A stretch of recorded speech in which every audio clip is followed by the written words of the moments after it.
பிதா சுதன் பரிசுத்த ஆவியின் பெயராலே ஆமேன்.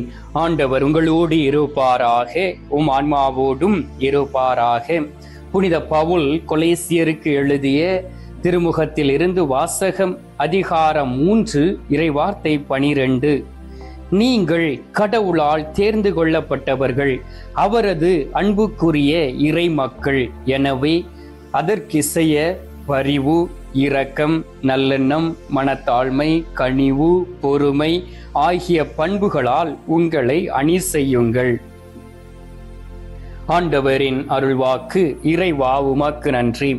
கிறிஸ்துவுக்குள் பிரியமான என் அன்பு சகோதர சகோதரிகளே, ஆண்டவராகிய இயேசு கிறிஸ்துவை இந்த அதிகாலையிலே நம்பிக்கையோடும் விசுவாசத்தோடும் தேடி வந்து அவருடைய கரத்திலிருந்து அற்புதங்களை பெற்றுக்கொள்ள காத்திருக்கக்கூடிய உங்கள் அனைவரையும் ஆண்டவர் ஆசீர்வதித்து உங்களுடைய ஜெபத்திற்கு பதில் தருவாராக. எந்த சூழ்நிலையிலும் நீங்கள் இருக்கலாம், எப்படிப்பட்ட ஜெபமாகவும் இருக்கலாம். ஆனால் ஆண்டவர் சுயநலம் உள்ள ஜெபத்தை ஆண்டவரிடம் விட்டுவிட்டு நீங்கள் உண்மையான ஜெபத்தை ஏறெடுக்கக்கூடிய வேளையிலே ஆண்டவர் உங்களுடைய ஜெபத்தை கேட்கின்றார். பிரியமானவர்களே, இந்த நாளிலும் யார் குடும்பம் உண்மையான குடும்பம் என்பதை நாம் அறிந்திருக்க வேண்டும். எந்த குடும்பம் உண்மையிலே ஆண்டவருக்கு முன்பாக நிலைத்திருக்கும் என்பதை நாம் புரிந்து கொள்ள வேண்டும். நம்முடைய குடும்பங்களுக்கு எடுத்துக்காட்டாக இருப்பது திரு குடும்பம் என்பதை நாம் அறிந்திருக்க வேண்டும். திரு குடும்பம் என்றாலே நமக்கு ஞாபகம் வருவது யார்? புனித சூசையப்பர், அன்னை மரியாள், நம் ஆண்டவராகிய இயேசு கிறிஸ்து. கன்னி கருவுற்றோர் மகனை பெற்றெடுப்பார், அவருக்கு இம்மானுவேல் என்று பெயரிடுங்கள் என்று வானதூதர் வழியாக தந்தை கடவுள் கொடுத்த வார்த்தையை அப்படியே சொந்தமாக்கி ஆண்டவராகிய இயேசு கிறிஸ்துவை தன்னுடைய உதிரத்தில் தாங்கி அவரை ஒரு மகனாக பெற்றெடுத்து திரு குடும்பமாய் இந்த உலகத்தில் வாழ்ந்தார்கள். அந்த திரு குடும்பம் எப்படி வாழ்ந்தது என்பதை நாம் பைபிளிலே பல இடங்களிலே வாசிக்கலாம். அதன் பிறகு பல பகுதிகளிலே, பழைய ஏற்பாட்டிலும் சரி புதிய ஏற்பாட்டிலும் சரி, ஒரு குடும்பம் எப்படி உண்மையாக வாழ வேண்டும், யார் குடும்பம் உண்மையாக இருக்க வேண்டும், கணவன் எப்படி வாழ வேண்டும், மனைவி எப்படி வாழ வேண்டும், பிள்ளைகள் எப்படி வாழ வேண்டும் என்பதை குறித்து நமக்கு அறிவுரை கொடுக்கின்றது. ஏனென்றால் ஆண்டவருடைய வார்த்தைகள் அனைத்தும் உயிர் உள்ளவை, ஆற்றல் மிக்கவை என்பதை நாம் புரிந்திருக்கின்றோம். ஆண்டவருடைய வார்த்தைகள் இருபுறமும் கருக்குள்ள பட்டயம் போன்றது, எந்த சூழ்நிலையிலும் இரண்டாக வெட்டக்கூடிய ஆற்றல் படைத்தது என்பதையும் நாம் அறிந்திருக்கின்றோம். எனவேதான் நீங்கள் அனைவரும் கடவுளால் தேர்ந்தெடுக்கப்பட்டவர்கள். அப்படி என்றால் திருமணம் என்கின்ற திருவருட் சாதனத்திலே கடவுளுக்கு முன்பாக வந்து வார்த்தையை கொடுத்து ஆண்டவருக்கு முன்பாக சத்திய பிரமாணத்தை ஏறெடுத்து கணவனும் மனைவியுமாக ஒன்றாக இணைகிறீர்கள். இருவரும் இரு உடலாக இருந்தவர்கள் ஒரே உடலாக இணைந்து ஒரு திரு குடும்பமாய் வாழ தன்னுடைய வாழ்க்கையை ஆரம்பிக்கிறார்கள். ஆனால் நாம் நல்லா இருக்கணும்னு சொல்லி நினைத்தால் நம்மளால் இருக்க முடியுமா? அப்பொழுதுதான் நமக்கு சோதனைகளும் வேதனைகளும் கஷ்டங்களும் கவலைகளும் கண்ணீரும் வரும். சொல்லுவார்கள், ஆசை 60 நாள், மோகம் 30 நாள் என்று. திருமண தம்பதியர்களை குறித்து இவ்வாறு ஒரு வாக்கியத்தை சொல்வதை நான் கேள்விப்பட்டு இருக்கின்றேன். அன்பார்ந்தவர்களே, ஒரு 3 மாதம் கழித்த பிறகு அந்த குடும்பம் கேள்விக்குறியாக மாறிவிடுகின்றது. ஒரு 3 மாதம், 4 மாதம், 5 மாதம், ஒரு வருடத்திலே அநேக குடும்பங்கள் பிரிந்து சீரழிந்து கொண்டு இருப்பதை பார்க்க முடிகின்றது. பிரிவினையை கொண்டு வருவது சாத்தான். யாரெல்லாம் பிரிவினைக்கு துணை போகிறார்களோ அவர்களை சாத்தான் ஆட்கொண்டு இருக்கலாம். ஒருவேளை நீங்கள் ஒரு தாயாக இருந்து உங்களுடைய பிள்ளையுடைய வாழ்க்கையை பிரித்து இருக்கலாம், உங்களுடைய பிள்ளையுடைய வாழ்க்கையில் விளையாடி இருக்கலாம்.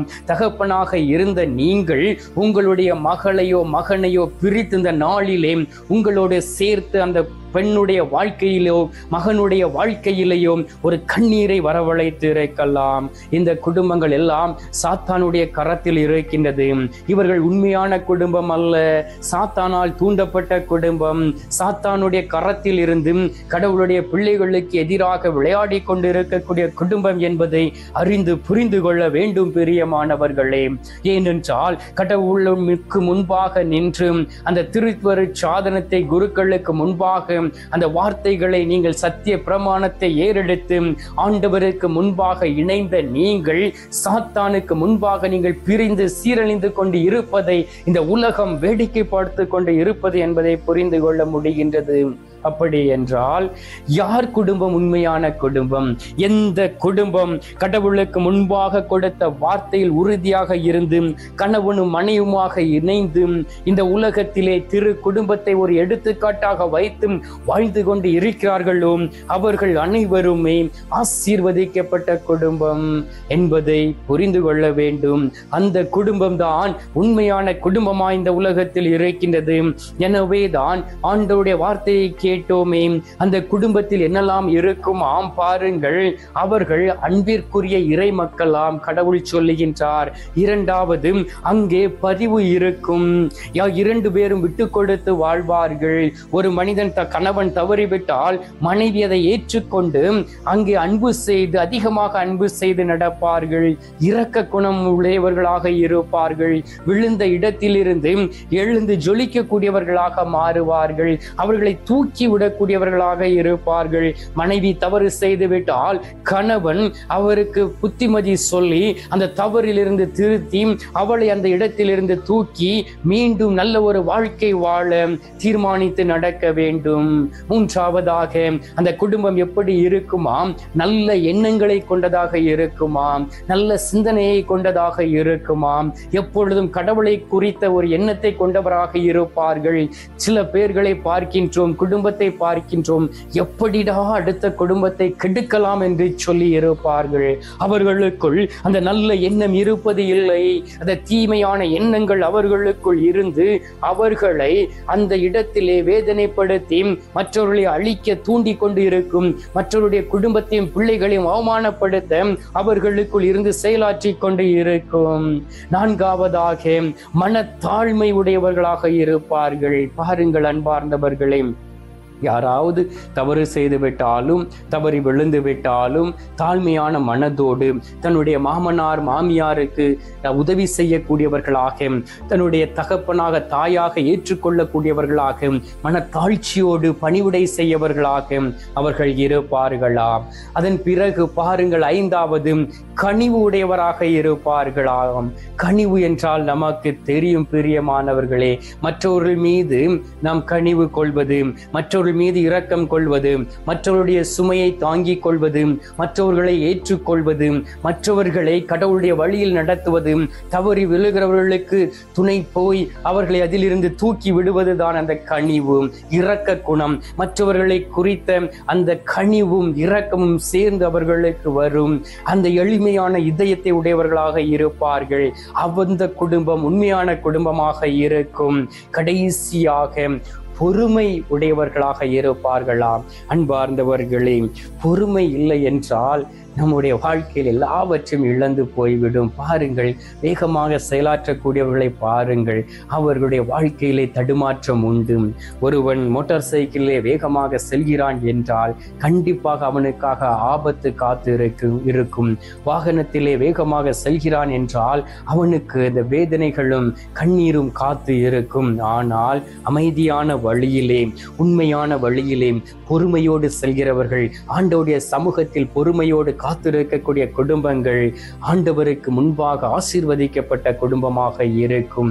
எனவே தான் தொடக்க நூல் 2வது அதிகாரம் 24வது வார்த்தையில் சொல்லப்பட்டு இருக்கின்றது, இதனால் தன் தாய் தந்தையை விட்டுவிட்டு தன் மனைவியுடன் ஒன்றித்திருப்பான், இருவரும் ஒரே உடலாய் இருப்பார்கள் என்று ஆதி காலத்திலே, தொடக்க காலத்திலே ஆண்டவரே இந்த வார்த்தையை கொடுத்து இருக்கின்றார். எனவே எந்த குடும்பத்தையும் பிரிக்க வேண்டும் என்று நினைத்தீர்கள் என்றால் ஆண்டவர் உங்களை அழித்து விடுவார். எனவே தான் அநேகருடைய செயல்களினால் குடும்பங்கள் பிரிந்து அவமானம் அடைந்து தாறுமாறாக வாழ்ந்து கொண்டு இருக்கின்றது. ஒரு படி இறங்கி வாருங்கள் தான் உங்களுக்கு எவ்வளவு ஆசீர்வாதம் கிடைக்கும். இந்த உலகத்துல எவ்வளவு நாட்கள் வாழப் போகின்றீர்கள். மருமகளே, மருமகனே, தாய்மார்களே, தந்தைமார்களே, மாமியார்மார்களே, மருமகள்மார்களே, மாமனார்மார்களே, எவ்வளவு நாட்கள் வாழப் போகிறீர்கள்? வாழக்கூடிய நாட்களில் உடைய குடும்பத்தை கட்டி எழுப்புங்களாம். ஆண்டவருடைய சமூகத்திலே உங்களுடைய குடும்பம் உண்மையிலே ஆசீர்வதிக்கப்பட்டதாக இருக்கும். 1 கொரிந்தியர் 7:3 வாசித்து பாருங்கள். கணவர் தன் மனைவிக்கு மன வாழ்க்கைக்குரிய உரிமைகளை கொடுக்க வேண்டும், அதுபோல மனைவியும் தன் கணவருக்கு கொடுக்க வேண்டும் என்று ஆண்டவர் சொல்லுகின்றார். மன வாழ்க்கைக்குள்ள உரிமையை நீங்கள் கொடுக்கவில்லை என்றால் உங்களுடைய குடும்பம் இந்த உலகத்திலே நிலை நிற்காது, காற்றடித்து செல்லக்கூடிய பதரை போல் மாறிவிடும். எனவே ஆண்டவர் கொடுத்த இந்த வாய்ப்பை பயன்படுத்தி சில மணித்துளிகள் நற்கருணை நாதரிடம் விசுவாசத்தோடும் நம்பிக்கையோடும் நாம் ஜெபிப்போமா? நாம் இப்பொழுது மன்றாடலாம். எங்கள் பரலோக தந்தையே, இயேசு கிறிஸ்துவே, தூய நல் ஆவியே, தந்தையே, இந்த அருமையான காலை பொழுதிற்காக உமக்கு நன்றி அப்பா. இந்த காலை பொழுதிலே உமது அன்பு மகளாக இருக்க நீர் எங்களை ஆசீர்வதித்து எங்களை உருமாற்றுவதற்காக உம்மை தேடி வந்திருக்கக்கூடிய ஒவ்வொரு பிள்ளைகளுக்காக உமக்கு நன்றி அப்பா. அவர்கள் விண்ணப்பங்களை சுமந்து வந்திருக்கிறார்கள். அநேக பேர் இந்த கத்தோலிக்க காணொளியின் வழியாக விண்ணப்பங்களை ஏறெடுத்து ஜெபித்து கொண்டு இருக்கிறார்களே. அவருடைய ஜெபங்களும் விண்ணப்பங்களும் கூக்குரலும் உமது திரு சமூகத்தில் கடந்து வருவதாக. ஆண்டவராகிய இயேசு கிறிஸ்துவே, நீர் அவர்களுடைய விண்ணப்பங்களை புறக்கணிக்கக்கூடிய தெய்வம் இல்லை. இந்த நாளிலே யார் குடும்பம் உண்மையான குடும்பம் என்பதை எங்களுக்கு கற்றுக் கொடுத்து இருக்கின்றீர். ஆண்டவராகிய இயேசு கிறிஸ்துவே, பிரிந்து போய் இந்த உலகத்திலே அவமானத்தோடு வாழ்ந்து கொண்டு இருக்கக்கூடிய குடும்பங்களை ஒப்புக் கொடுக்கின்றேன். உமக்கு முன்பாக வந்து வார்த்தைகளை கொடுத்து வார்த்தை பாட ஏறெடுத்து அந்த வார்த்தை பாடின் வழியாக செயலாற்றாமல் இருக்கக்கூடிய குடும்பங்களை ஒப்புக் கொடுக்கின்றேன். உமது பரிசுத்த இரத்தம் ஒவ்வொரு பிள்ளைகள் மீதும் ஊற்றப்படுவதாக. உமது பரிசுத்த இரத்தத்தினால் ஒவ்வொருவரையும் கழுவி சுத்திகரித்திட வேண்டுமாய்மை நோக்கி ஜெபிக்கிறேன் அப்பா. அற்புதங்களையும் அடையாளங்களையும் செய்யக்கூடிய அன்பு தெய்வமே, எல்லா குடும்பங்களையும் ஆசீர்வதியும் திரு குடும்பமாய் மாற்றிவிட வேண்டுமாய்மை நோக்கி ஜெபிக்கின்றோம்.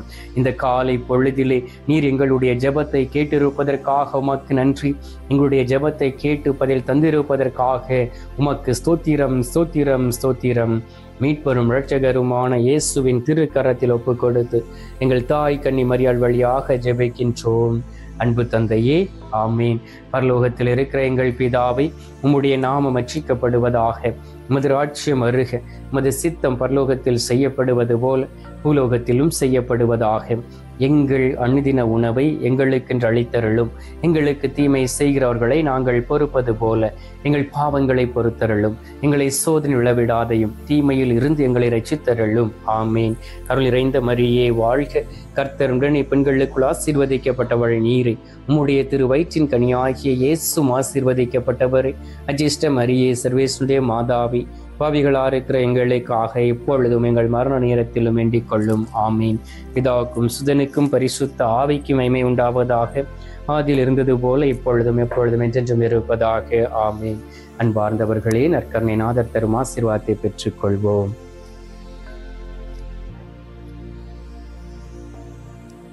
எல்லாமல்ல இறைவன் பிதா, சுதன், பரிசுத்த ஆவி உங்களை ஆசீர்வதிப்பாராக. ஆமீன்.